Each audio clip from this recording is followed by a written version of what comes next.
இதுதாங்க என் திருநெல்வேலி ஆச்சி ஸ்டைல் ரசம். ஒரு வாட்டி ட்ரை பண்ணி பாருங்கள்.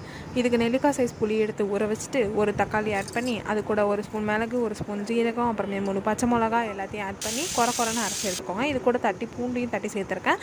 ஒரு 4லேருந்து 6 பூண்டு வரையும் சேர்த்துக்கலாம். புளிக்கரசலை அந்த பேஸ்ட்டோட போய் சேர்த்துட்டு தேவையான அளவுக்கு தண்ணி சேர்த்துட்டு கருவேப்பிலையும் கொத்தமல்லியும் கொஞ்சம் அள்ளி தூவி விடுங்க. தூவி விட்டு இது ஒரு கொதி வர அளவுக்கு அடுப்பில் வச்சுக்கோங்க. இது கூடயே மஞ்சள் அரைச்சிட்டுக்க அப்புறமே கொஞ்சோண்டு பெருங்காயத்தூளையும் சேர்க்கறதுக்கு மறந்துடாதீங்க.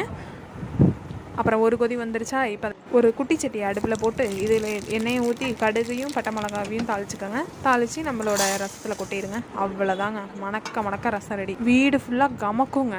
இப்போ ஒரு தட்டில் சாப்பாடை கொட்டி அதுக்குள்ளே இந்த ரசத்தை நல்லா அள்ளி ஊற்றுங்க. அள்ளி ஊற்றி தொட்டுக்க உங்களுக்கு என்ன விருப்பமோ நீங்கள் அதை செஞ்சுக்கலாம். உருளைக்கிழங்கு பொரியல் பெஸ்ட்டுங்க. நான் வத்தல் தான் செஞ்சுருக்கேன். வத்தலையும் இது கூட வச்சு ஒரு பசைஞ்சு சாப்பிட்டு பாருங்கள். ஆஹா, அப்படி இருக்கும்.